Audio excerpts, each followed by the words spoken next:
베드로와 요한은 산헤드린에서 풀려난 후에 동료들에게 가서 제사장들과 장로들이 했던 일들을 다 알리게 되었습니다. 그러면 그들은 왜 풀려나자마자 동료들에게 찾아간 것일까요? 먼저 사도행전 4장 23절 말씀을 우리가 함께 읽어보도록 하겠습니다. 사도들이 노임에 그 동료들에게 가서 제사장들과 장로들의 말을 다 알리니, 여기서 동료란 많은 무리가 아니라 예루살렘 교회가 태동되기 이전에 어떤 사도들 중심으로 하는 소그룹의 신앙 공동체라고 볼 수 있을 것 같습니다. 사도들은 이러한 동료들에게 가서 제사장들과 장로들의 모든 말을 다 알렸다고 기록하고 있습니다. 베드로와 요한은 당장은 풀려났지만은 그러나 유대교의 제사장들과 장로들이 한 말로 인해서 큰 난관에 부딪히게 되었을 것입니다. 제사장들과 장로들이 한 말은 사도행전 4장 18절에 이렇게 기록되어 있습니다. 그들을 불러 경고하여 도무지 예수 이름으로 말하지도 말고 가르치도 말라.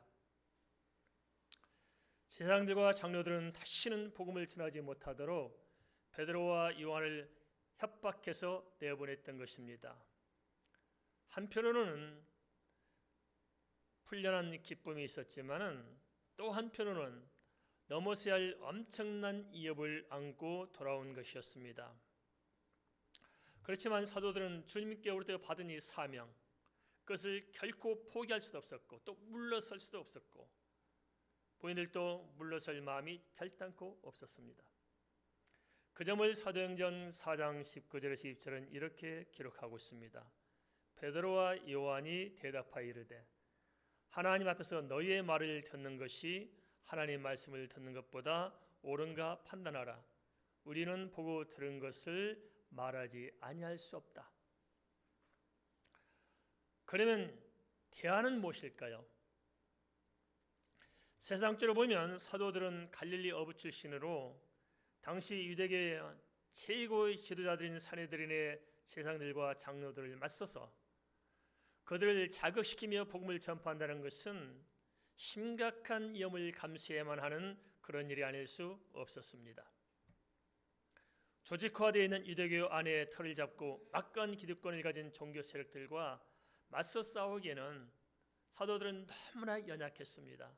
마치 골리앗 앞에 선 다윗처럼 그렇게 어찌할 수 없는 연약한 존재에 불과했을 것입니다. 베드로와 요한은 이러한 상황을 간파하고 있었기에 그 모든 상황을 타개해 나갈 절대적인 어떤 특별한 방안이 현실적으로 필요했을 것입니다. 우리도 그렇지 않겠습니까? 정말 내가 상대할 수 없는 문제들, 어떻게 할 수 없는 문제가 생긴다면 우리는 어떻게 하겠습니까? 우리도 뭔가 좀 헤쳐나갈 수 있는 방안이 필요하지 않을까요? 현실적으로. 그렇다면 도대체 그 대안은 무엇일까요? 우리는 어디서 우리의 대안을 찾고 있습니까? 우리의 이 한 상황을 타개할 수 있는 방안은 무엇일까요? 사도들은 가장 가까운 교회 공동체의 지체들에게 사실을 알리고 함께 기도했습니다. 그러면 사도는 어떻게 해서 문제 해결의 대안을 기도해서 찾았을까요? 어찌면 참 어리석지 않습니까? 뭔가 사람을 만나고 대안을 다른 데서 찾아와야 되는데 그것이 아니고 하나님께 기도한 자체가 얼마나 무기력하기 짝이 없어 보일까요? 도대체 그렇다면 사도는 왜 그렇게 했을까요? 기도하면 자기들은 한없이 연약한 존재에 불과할지라도 태산 같은 세력을 극복해낼 수 있다고 믿었던 이유가 도대체 어디에 있었을까요? 다시 말하자면 베드로와 요한은 믿는 구석이 뭐길래 제사장들과 장로들에게 기죽지 않고 당차게 할 말을 하고 또 동료들에게 찾아와서 기도했느냐 하는 것입니다. 그것은 바로 사도행전 1장 8절의 주님의 말씀에 근거할 수 있었을 것입니다. 오직 성령이 너에게 임하시면 너희가 권능을 받고 예루살렘과 온 유대와 사마리아와 땅까지로 내 증인이 되리라. 사도들은 사도행전 1장 8절 말씀대로 오순절 성령 강림의 현장을 온몸으로 직접 체득했던 사람들입니다. 그런가 하면 성전 미문에서 구걸하며 살아왔기에 온 이스라엘이 잘 아는 사람, 곧 40년 동안이나 안전뱅이로 살아온 사람이 일어선 이적을 통해서 하나님은 분명히 살아계시고 하나님의 말씀은 믿는 자에게 그대로 성취된다는 사실들을 사도들은 알고 있었습니다.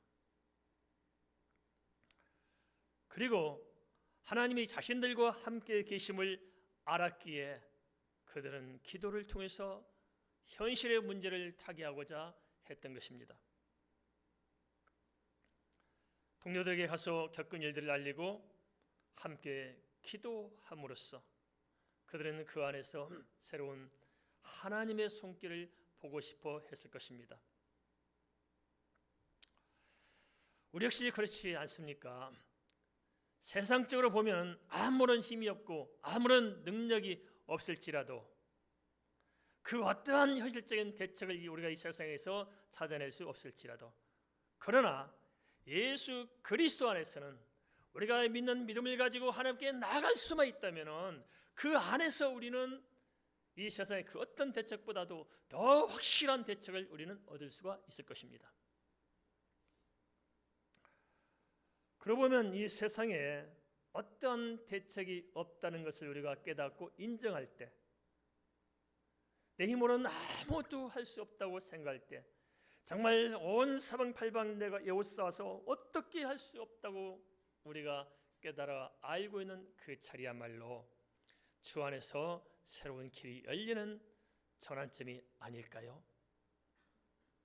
베드로와 요한은 주님께서 말씀하신 그대로 또 지금까지 역사하신 그대로 앞으로도 하나님께서 친히 함께 하실 것을 의심하지 않았습니다.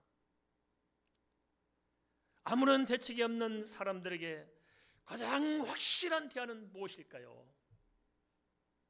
그것은 바로 어려울수록 진정성 있는 믿음으로 우리가 하나님께 나아가는 것이 아닐까요? 하나님의 음성을 듣는 것이 아닐까요?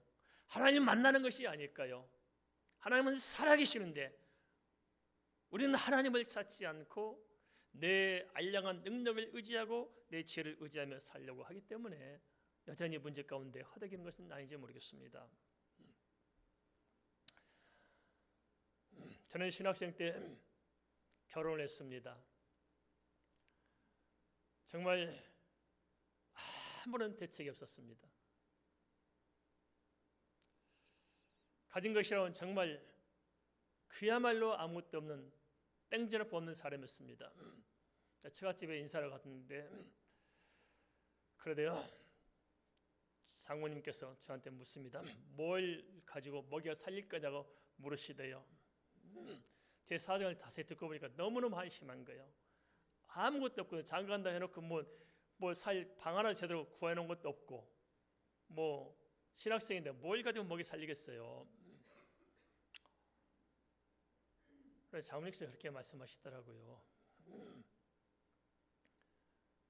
자기 아들들도 주의 종인데 주의 종들은 하나님의 책임지더라. 그러니까 하나님께 맡기겠다고 그러시더라고요. 그런데 우리 처남이 그러대요. 자기들은 뭘 기도했냐면 우리 김세희 씨를 위해서 김세희 씨가 부잣집으로 시집 가면은 틀림없이 예수 팽개치고 살 것 같다. 그러니까 가난한 주의 종한테 시집가게 해달라고 기도했다는 거예요. 아주 가난한 주의 종한테 시집가게 해달라고 기도했는데 기도가 응답됐다는 거예요. 그런데 가난해도 이렇게 가난할 줄은 몰랐다는 거예요. 아무리 가난해도 먹고 살 거 있는 줄 알았다는 거예요. 그런데 진짜 기도가 응답돼서 아무것도 없는 그야말로 몸뚱아리 하나밖에 없는 사람을 만난 거예요. 그런데 당신들이 기도했기 때문에 하나님께서 역사하셨기 때문에 할 말이 없다는 거예요. 그래서 장가를 갔는데 저희 저쪽에 있는 공항에서 쭉 나오면 저희 강소장 사거리 지나서 오른쪽에는 그 교회 예배당을 빌려서 장가를 갔어요. 예식장 빌릴 돈이 없으니까 좀 사정상에서 그쪽 외부당에서 빌려서 결혼식 했는데 결혼식 끝나고 남들은 다 신혼여행으로 뭐 유럽을 간다, 뭐 어디 동남아시아를 간다 하는데 저희들은 신혼여행으로 국내조차도 서울을 벗어날 능력이 안 되는 거예요. 차비가 없어. 결혼식 끝나고 나니까요. 그래서 토큰 2개 가지고 옷만 갈아입고 시내버스 타고 저 망원동 물난리난 책값이 제일 싼 동네, 거기도 천장이 마당보다 낮아요. 햇볕 하나 들지 않는 그 습기찬 방으로 들어왔습니다. 새벽에쯤 되니까 제가 정신이 차려지대요. 큰일 났어요. 뭐 큰일 나느냐? 나 혼자라면 굶고 그냥 사는데 이제 대책이 없는 거예요. 우리는 데이트도 어떻게 했냐? 금식기도원에 기도원에서 데이트했어요. 금식기도원에서. 왜 금식기도원에 데이트한 줄 아십니까? 밥값이 안 들어. 그리고 방 얻을 돈도 없으니까 그냥 성전에서 그냥 틀어놓아서 의자에 자면서 같이 기도하면서 데이트했어요.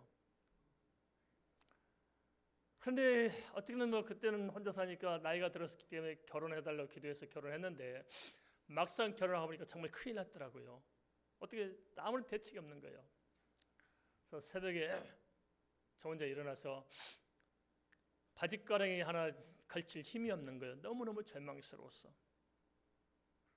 그래서 무릎 꿇고 하나님께 기도했습니다. 하나님, 꼭 그렇게 됐어요. 제가 어쩌다 장가를 가버렸습니다. 장가한 게 너무 후회스럽더라고요. 너무너무 내가 정말 어찌할 바를 모르겠어요. 그냥 혼자 살았으면 좋았을 텐데 어쩌다 장가 가지고 내가 지금 엉뚱한 사람 데려다 놓고 이렇게 또 이렇게 같이 굶어주게 생겼나 싶으니까 너무 한심한 거예요. 그래서 하나님께 정말 제가 어쩌다 장가 갔으면 하나님 어쩌면 좋을까요? 기도했는데 그때 저는 하나님께 또 음성을 들었습니다. 그때 주님께서 저에게 선명하게 말씀하셨어요. 내 사랑하는 아들아, 너는 다만 평안할지어다. 내가 지금까지 너와 함께 했듯이 이 이후에도 내가 너와 함께하리라. 할렐루야. 저 지켜보니까 하나님께서 함께 하신 것 같아요? 안 하신 것 같아요? 함께 하신 증거를 보시지요. 그렇습니다. 세상에 아무리 답답하고 우겨쌈을 당하고 정말 어떤 대책이 없는 것 같아도 우리에게는 하나님이 계십니다. 하나님이 살아계셔서 우리와 함께 하십니다. 믿으십니까? 그러면 사도들의 이야기를 듣고 거기에 모여 있었던 동료들은 어떻게 했을까요? 사도행전 4장 24절에서 26절은 이렇게 말씀하고 있습니다. 함께 읽겠습니다. 그들이 듣고 한 마음으로 하나님께 소리를 높여 이르되 대주제여 천지와 바다와 그 가운데 만물을 지으니시오 또 주의 종 우리 수상 다윗의 입을 통하여 성령으로 말씀하시기를 어찌하여 열방이 분노하며 족속들이 허사를 경외하였는고 세상의 군왕들이 나서며 관리들이 함께 모여 주와 그의 그리스도를 대적하도다 하신 이로소이다. 베드로와 요한의 말을 듣고 함께 모여있던 동료들은 진심으로 주님을 향해서 부르짖었다고 말씀하고 있습니다. 이는 하나님께서 살아계신 것과 기도하면 그 하나님의 그 능력으로 부어주실 것을 믿었기 때문에 한편은 절박한 심정도 있었지만 또 한편은 분명한 확신이 그들에게 있었기 때문에 그들은 그 상황에서 간절히 하나님을 찾았던 것입니다. 시편 63편 1절은 인생의 광야에서 하나님을 찾았던 당시 다윗의 심정을 이렇게 기록하고 있습니다. 하나님이여, 주는 나의 하나님이시라.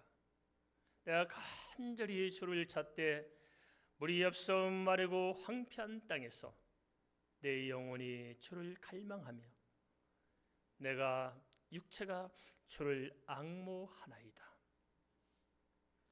그러면 함께 모여있던 성도들은 하나님께 무엇을 어떻게 구했을까요? 그들은 자신들의 필요를 구하기 전에 먼저 하나님을 구했습니다.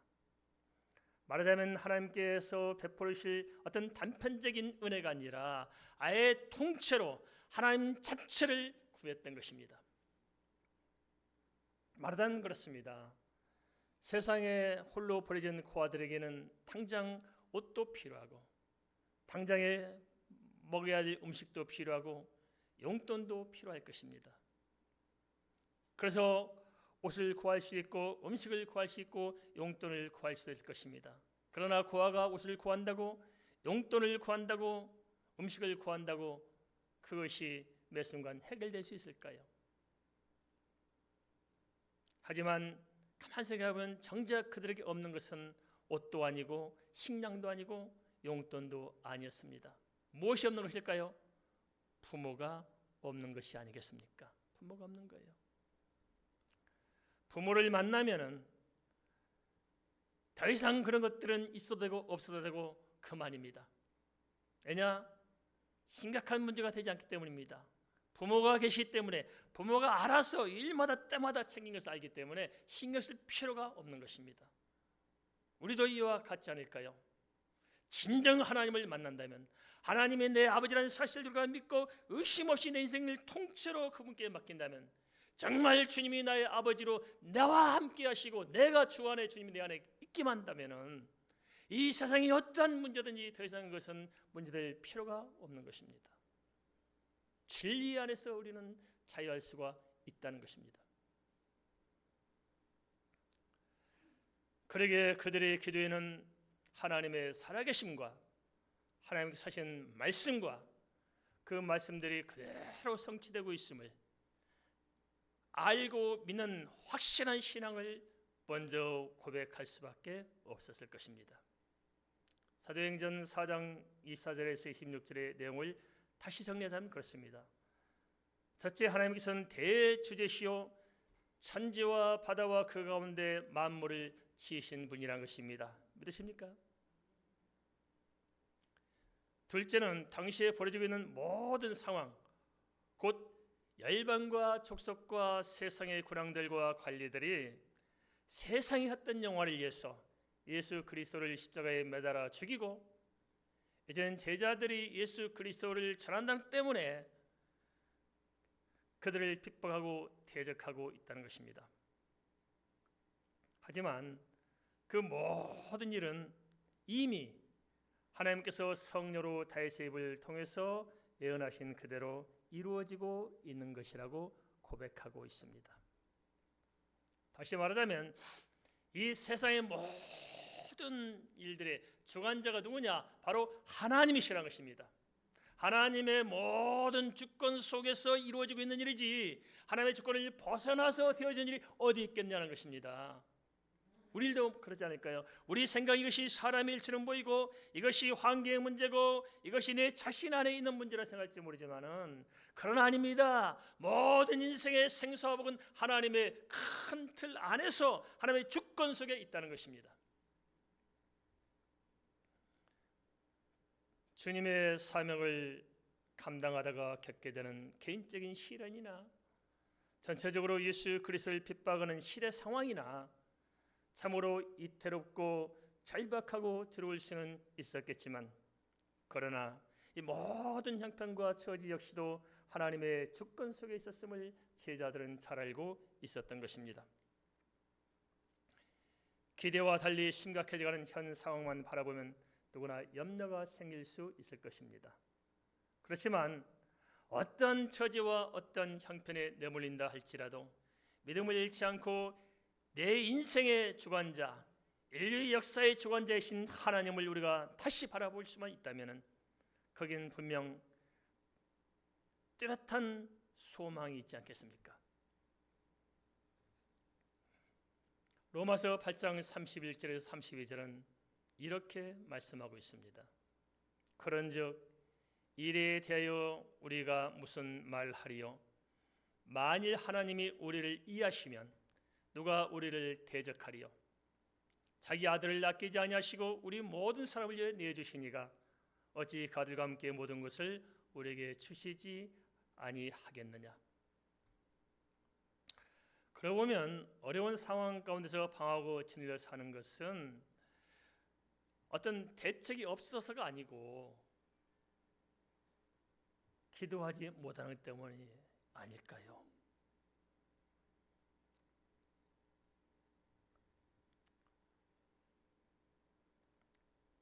우리는 환경에 문제가 있다고 생각합니다. 그러나 정말 하나님이 살아계심을 우리가 믿고 생각한다면 환경의 문제가 아니라 사실 내 안에 믿음이 없는 것이 문제고, 내가 그 문제를 놓고 기도해서 응답받지 못하는 것이 문제가 아니겠냐는 것입니다. 물론 현재 우리에게도 각자 나름의 이런저런 시련과 난관이 있을 줄 압니다만은, 그러나 당시 사람들은 대다수의 우리와는 달리 일상의 문제가 아니라 생사에 직면한 문제를 가지고 있었습니다. 그렇지만 어떤 상황에 직면해 있든지 중요한 것은 우리의 입장과 결단이 아니겠습니까? 주어진 형편만 바라볼 것인가? 아니면 살아계신 하나님을 바라볼 것인가? 문제 안에 짓눌려 갈피를 못 잡고 방황만 할 것인가? 아니면 믿음으로 기도할 것인가? 오늘 시간 우리의 결단에 따라서 앞으로 우리의 인생의 길은 달라질 줄 믿습니다. 결단하십시다. 무엇을 우선하시겠습니까? 하나님 앞에 우리가 무엇을 가지고 살아야겠습니까? 그러면 하나님을 구하고 나서 그들은 그 다음에 무엇을 기도했을까요? 이어서 사도행전 4장 27절에서 28절 말씀을 함께 살펴보겠습니다. 사도행전 4장 27절에서 28절 말씀 함께 읽겠습니다. 과연 헤롯과 본디오 빌라도는 이방인과 이스라엘 백성과 합세하여 하나님께서 기름 부으신 거룩한 종 예수를 거슬러 하나님의 권능과 뜻대로 이루려고 예정하신 그것을 행하려고 이 성에 모였나이다. 헤롯과 본디오 빌라도 그리고 이방인과 이스라엘 백성들이 모두 합세하여 예수 그리스도를 십자가에 못 박고 또다시 예수 그리스도의 제자들을 대적하고자 예루살렘 성에 모였다는 것입니다. 말하자면 무기도 없는 민간인 동리 하나 짓밟고자 전 군대가 무장하여 총동원되었다는 것입니다. 한데 역설적으로 이 모든 일들은 하나님께서 예정하셨던 것이라고 성경은 말씀하고 있습니다. 말하자면 사람의 생각은 어떨지 모르지만은 영적으로 바라본 인생의 모든 문제는 결국은 하나님의 큰 섭리와 하나님의 주권 안에 있는 부분적인 일에 불과할 것입니다.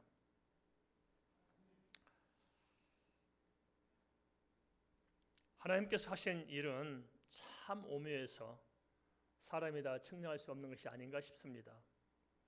하나님께서는 예수 그리스도께서 십자가에 매달리게 직면하실 때 살리셨어요? 죽이셨어요?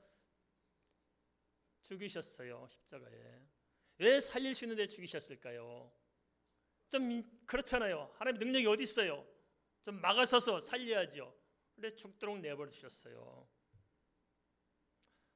하지만 그렇게 죽도록 십자가에 못 박게 내버려 주셨으므로 말미암아서 결국 인류 구원의 문이 열렸습니다. 하나님의 계획이 성취가 된 거예요. 이와 같이 예루살렘의 성도들을 핍박하고 예루살렘 성전을 해파도록 내줌으로써 믿는 자들이 핍박을 피해서 견디다 못해 예루살렘을 떠남으로 말미암아서 결국은 온 세계에 복음이 증거되도록 그렇게 역사하신 것입니다. 참 역설적이잖아요. 사도행전 1장의 8절 말씀대로 온 세계 복음화가 그렇게 핍박으로 시작되었습니다. 만일에 핍박이 없었다면 예루살렘 교회는 어떻게 됐을까요? 분명 변질되고 자초할 수 있었을 것입니다. 어쩌면 오늘날 우리 한국 교회가 비슷하지 않을까요? 성도들이 경제가 성장됨으로 말미암아서 신앙이 성장된 것이 아니라 반대로 추락했습니다. 그래서 참 희한합니다. 이제는 하나님께 예배하는 것조차 교회가 잃어가고 있습니다. 모이는 걸 싫어합니다. 하나님께 나오는 걸 싫어합니다. 줌으로 인터넷으로 예배하는 것이 과연 말이 됩니까? 그냥 씻지도 않고 몸을 단정히 추스리지도 않고 그냥 잠자리에 들어누워서 스마트폰 보고 있는 것이 과연 예배일까요?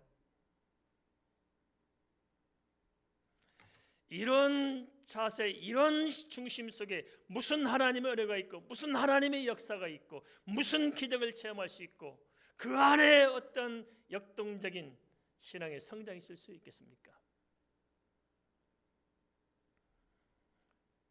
그래서 예루살렘 교회도 사실은 핍박이 있었습니다. 그러므로 말미암아서 결국은 역설적이지만 그들이 살 수가 있었고 하나님의 뜻이 이루어지게 되었습니다. 세상적인 관점에서 보면 죽어진 것인데 하나님께서 보면 그것이 곧 사는 길이었습니다. 하지만 로마서 8장 18절은 예수 그리스도 안에서 고난당한 자들에게 이렇게 말씀하고 있습니다. 생각하건대 현재의 고난은 장차 우리에게 나타날 영광과 좋게 비교할 수 없도다. 이는 결국 하나님께서는 모든 것을 합력하셔서 선을 이루신다는 믿음의 고백이 아닙니까? 지금까지 다 경험해봐서 아실 줄 믿습니다만은 저 역시 마찬가지로 제 경험으로 미루어 생각해 볼 때 하나님께서는 현재 육신적인 고난의 문제를 어떻게 풀어가시냐. 그래서 육신적인 문제를 육신적으로 풀어가는 것이 아니고 육신적인 문제를 영적인 차원으로 끌어올려서 새로운 패러다임으로 풀어가신다는 것입니다. 바울 사도의 경우도 마찬가지였습니다. 바울 사도께서 정말 하나님을 향해서 올인하고 오직 주만 바라보고 살았지만은 바울에게 뭐가 있었어요? 육신의 가시가 있었습니다. 그래서 그것을 놓고 당연히 기도했겠죠. 얼마나 간절함으로 기도했을까요? 그러면 하나님께서 고쳐주셨어요? 안 고쳐주셨어요? 안 고쳐주셨어요. 고린도후서 12장 9절에서는 이렇게 말씀합니다. 나에게 이르기를 내 은혜가 내게 족하도다. 이는 내 능력이 약한 데서 온전해짐이라 하신지라.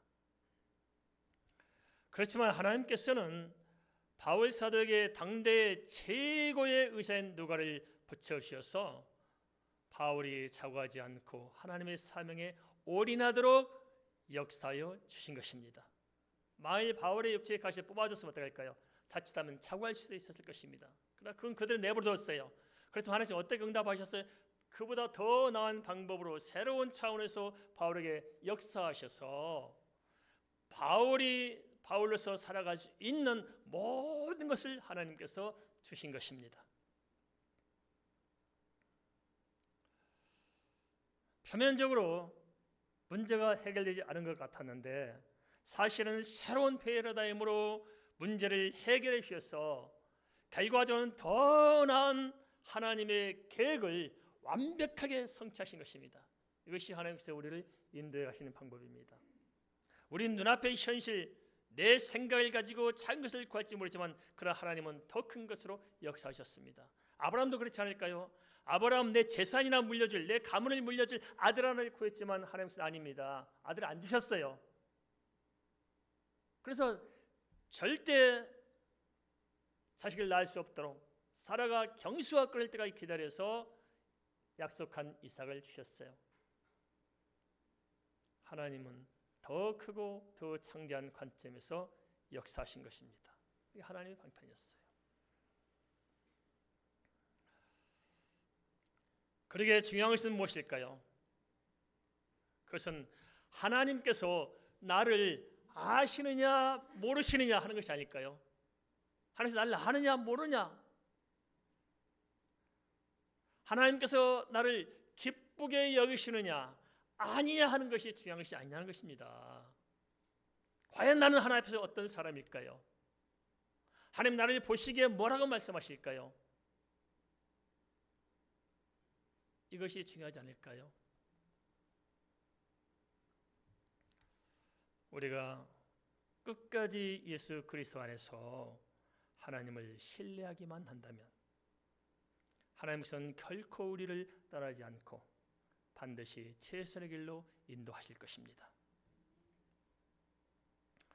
사도행전 4장 27절에서 28절의 기도에 이어서 당시 사람들은 이렇게 기도합니다. 사도행전 4장 29절 3절 말씀을 살펴보겠습니다. 함께 읽습니다. 주여 이제도 그들의 이업함을 굽어보시옵고 또 종들로 하여금 담대히 하나님의 말씀을 전하게 하여 주시오며 손을 내밀어 병을 낫게 하시옵고 표적과 기사가 거룩한 종 예수의 이름으로 이루어지게 하옵소서 하더라. 기도 내용을 정리하자면 그렇습니다. 현재 유대교 공예의 지상들과 장로들이 앞장서서 복음 전도자들을 이업하는 상황을 굽어보시라고 기도했습니다. 둘째는 그럼에도 불구하고 포기하지 않고 담대히 복음을 증가할 수 있도록 해달라고 기도한 것입니다. 고난을 명쾌 해달라고 기도한 것이 아니고 그것을 뛰어넘어서 하나님의 역사를 이룰 수 있도록 해달라고 기도한 것입니다. 기도의 차원이 다릅니다.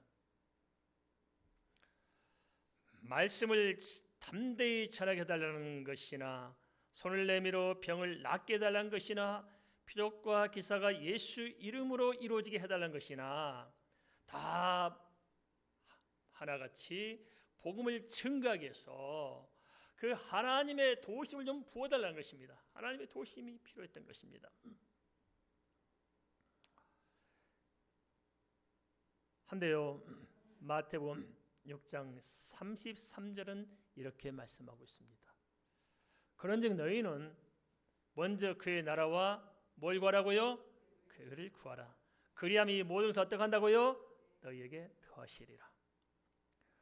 무엇을 구하든 그것이 궁극적으로 하나님의 영광을 위해서 구하는 것이라면 결국 모든 기도의 끝자락에는 뭐가 있어요? 그 기도가 응답될 뿐만 아니라 더해지는 역사가 있다는 것입니다. 하나님께서는 기도하시면 반드시 역사하십니다. 기도는 반드시 응답이 있습니다. 그러면 베드로와 요한과 더불어 그 동료들이 함께 기도했을 때 어떤 일이 벌어졌을까요? 사도행전 4장 31절을 함께 읽겠습니다. 사도행전 4장 31절입니다. 필기를 다음에 모인 곳이 진동하더니 우리가 다 성령에 충만하여 담대히 하나님의 말씀을 전하니라. 기도가 끝나자마자 모인 곳이 진동했다고 알려지고 있습니다. 오순절 성령 강림 때는 급하고 강한 바람 같은 소리가 있었고 불이 혀처럼 갈라진 일이 있었습니다. 형태는 다르지만 당시에도 기도 중에 하나님의 초자연적인 역사가 성령 안에서 나타났음을 알려주고 있습니다. 역사적으로 사도행전 2장의 오순절 강림과 똑같은 사건은 물론 상황이 달라 반복되지 않습니다. 그러나 기도하면 그와 유사한 사건은 계속해서 나타나게 되는 것입니다. 기도하면 어느 시대 어느 장소를 막론하고 시공을 초월해서 반드시 사도행전 그때와 동일한 성령의 권능이 역사하는 것입니다. 어떻게 믿으십니까? 사도행전의 그 권능이 오늘 우리가 사는 이 시대는 있을까요? 없을까요? 어떻게 믿습니까? 누가복음 11장 13절은 이렇게 말씀합니다. 너희가 약할지라도 좋은 것을 자식에게 줄 줄 알거든 하물며 너희 하늘 아버지께서 구하는 자에게 성령을 선물로 주시지 않겠느냐 하시니라. 성령의 강력한 능력을 받으면 마치 로켓이 올라가는데 그 강력한 에너지를 뚫고 그 에너지가 밀어서 올라가는 것처럼 성령이 강력하게 역사하면 우리의 한계를 뛰어넘어서 하나님께로 올라가도록 만들어 주신 것입니다. 우리를 감싸고 있는 대기권을 뭘로 뚫고 올라갈까요? 그것은 강력한 성령의 역사요. 그것은 바로 기도를 통해서 주어진다는 것입니다.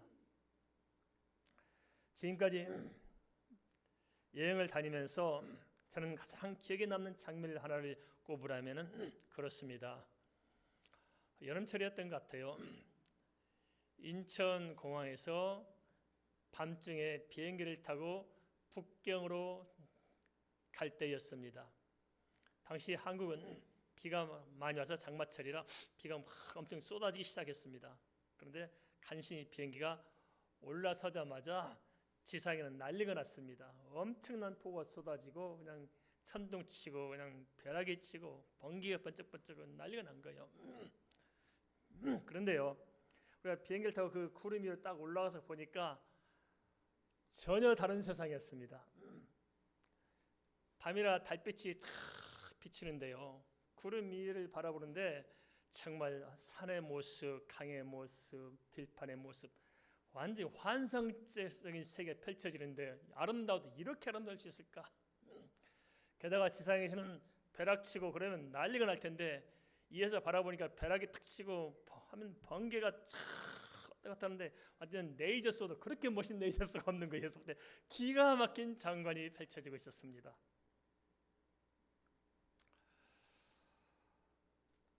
그런데 우리의 신앙의 삶도 이와 같지 않을까요? 우리가 그 벼락치고 천둥치는 구름 밑에서 그냥 허우적거리기 때문에 우리에게 온갖 험상궂은 일들이 많습니다. 그렇지만 결단하고 그 구름을 뚫고 위로 올라갈 수만 있다면 전혀 다른 세계에서 하나님의 예비하신 진정 그 멋들어진 영적인 깊은 은혜 가운데 살 수 있지 않겠냐는 것입니다. 그래서 뭐가 필요할까요? 구름을 뚫고 올라가는 강력한 에너지가 필요합니다. 그 에너지는 어디서 나오는 것일까요? 우리의 기도를 통해서 주어질 것입니다. 당시 제자들도 마찬가지였습니다. 기도의 응답으로 성령의 임재, 그 성령의 표적이 나타나자 그 결과로 기도하던 모든 사람들이 성령의 충만함을 받고 담대하게 절대 두려움이 없이 그 어떤 한계를 뛰어넘어서 강력하게 복음을 증거할 수가 있었던 것입니다. 당시에 이업하는 상황은 달라진 것이 없었지만 그러나 그러한 이업이 더 이상 문제될 수 없었을 만큼 성령이 강하게 역사해서 복음을 붙든 예수 그리스도의 제자들은 모두가 다 두려움으로부터 빠져나와 자유하게 담대하게 복음을 증거하면서 그들의 사명을 펼칠 수가 있었을 것입니다. 이것이 바로 기도 응답이고 믿음의 능력이 아니겠습니까? 사도들과 동료들이 진정으로 원하는 것은 이업이 사라진 것이 아니라 복음이 증거되는 것이었습니다. 우리가 돈 문제를 놓고 기도하는 것은 돈 문제 해결되기를 원하는 것이 아니고 돈 문제 없는 삶을 살기를 원하는 것이 아닐까요? 우리가 병을 놓고 기도하는 것은 건강을 목적으로 기도하는 것이 아닐까요? 겉으로는 하나님께서는 기도를 응답하지 않으셔서 이업하는 자들 그대로 두신 것처럼 보일지 모릅니다. 우리에게도 그러지 않을까요? 겉으로는 기도가 응답되지 않은 것처럼 보일 수도 있을 것입니다. 그렇지만 그것이 아닙니다. 하나님께서는 이업을 그대로 두셨을지 모르지만 그들이 이업할 때마다 오히려 이업받는 제자들을 하여금 기도하게 하심으로써 그 기도를 통해서 성령의 충만함을 알게 하셨고 성령의 능력을 알게 하셨습니다. 우리도 마찬가지입니다. 하나님께서 왜 우리에게 이런 문제를 주셨을까요? 왜 도대체 내겐 이런 문제가 있을까요? 대부분 사람들은 나만 문제가 있다고 생각해요. 그러나 아닙니다. 아파트 옆집 문을 열고 들어가서 보면 그 집은 나보다 더 큰 문제가 있을 수 있어요.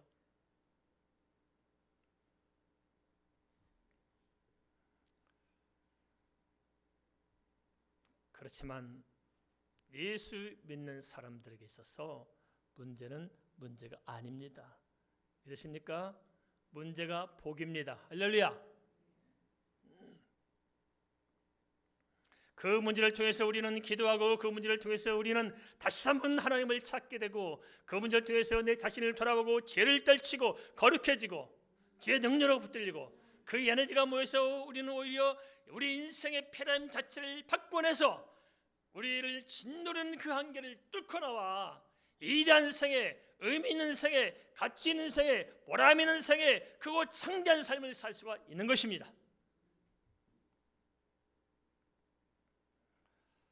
더 강력한 권세로 더 멋들어진 삶, 궁극적으로 우리가 살아야 할 삶을 하나님께서는 살도록 하실 것입니다.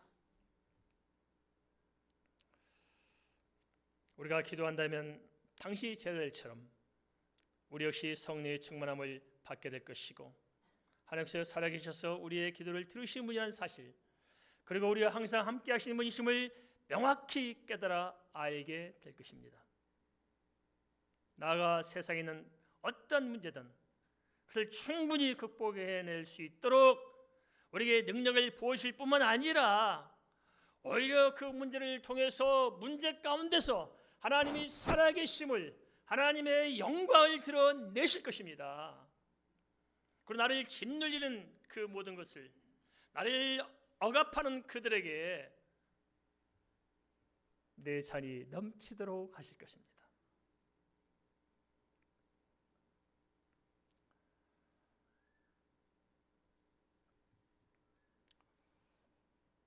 중요한 것은 무엇일까요? 중요한 것은 하나님은 살아 계시며 우리와 함께 하시며 우리의 기도를 들으시고 우리의 모든 삶을 친히 이끌어 가시는 우리의 아버지시라는 것입니다. 하나님은 우리의 아버지십니다. 예수 그리스도를 십자가에 못 박아 주기까지 우리를 사랑하신 우리의 아버지십니다. 믿으십니까? 하나님은 아버지세요. 아저씨가 아닙니다. 아버지세요.